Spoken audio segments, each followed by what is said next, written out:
Catty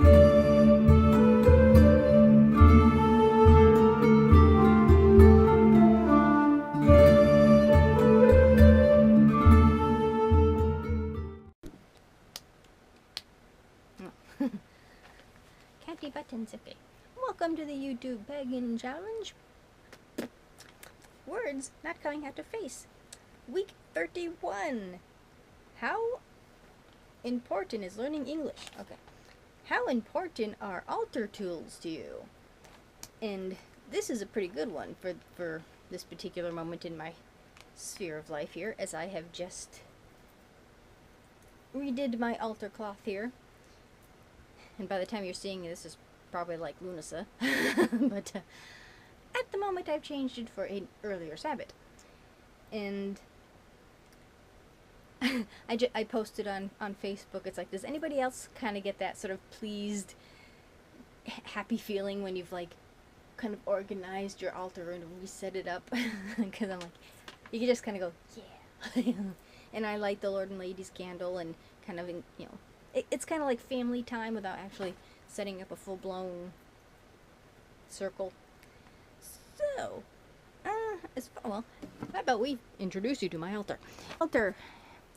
And Lady Bast was just sort of lounging around, and I happened to have that eons ago, and it just fit with the size of her little dooflicky, because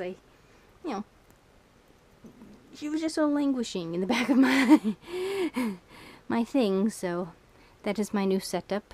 And I'm always afraid that I'm like going to offend the Lord and Lady. It's like, oh no, now Bast is higher up, and it's like we can all get along, right? So this is my salt candle, which I always light to have like extra light, and it sort of like cleanses and that type of thing too. And of course my Lord and Lady candles, which I guess you consider them tools. So the things that I always work with are my little things, and these are very important to me. And of course I've explained all this in my altar tour that I eventually will put up. And this is sort of my main little workspace. And of course we have, this is in the southwest corner of my dwelling, but in front of me, of course, I have north, south, east, west. So this I'm happy with, because I can actually move it without burning myself or knocking things off when I cleanse the area. And this is my sort of, I gotta make more incense there, so that's very important. This came in handy for my matches. So I can't work without working with altar tools. Now, I'm not quite sure. In some ways, the entire altar in some ways is one big tool, because this is my temple. This is the spot that I do everything in, so everything sort of has that purpose, and it's right where I am all the time, so there's always that visual reminder of the spot. There, my Book of Shadows, and most of it's sort of just bling bling. That was something a friend gave me recently. For some reason he's a sad raccoon, but he's a cute raccoon. My wand, like, I consider my altar this right here, and everything is built around that.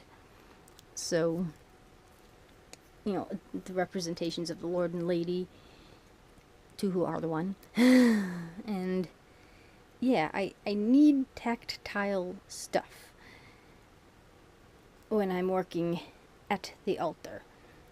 I don't use my thammy at all, pretty much. I have no reason to, nor do I use my white-handled knife. It just sort of represents those concepts.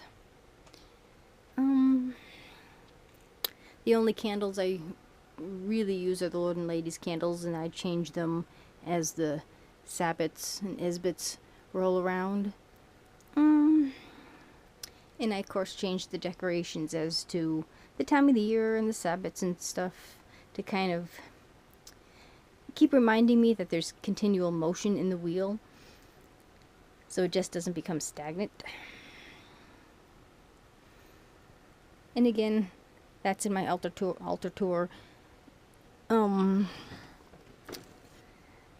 this is like the cakes and ale, different candles and stuff.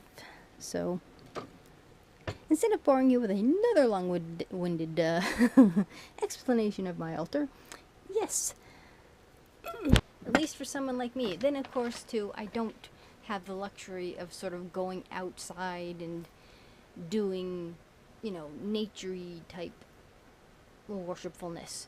So to me, the altars and the altar tools kind of bring all that in. So I personally don't think I could really do anything without that sort of tactile, hands-on, interconnective workspace and different tools and things like that. So, and it's always fun to kind of hunt and see what type of thing can like streamline the system and things like that. So, yep, I find it very important. It works with kind of how I'm wired. And again, you will have seen, or eventually I've got to put it up, my 10 million hour long altar tour. So, thank you for watching, and blessed be.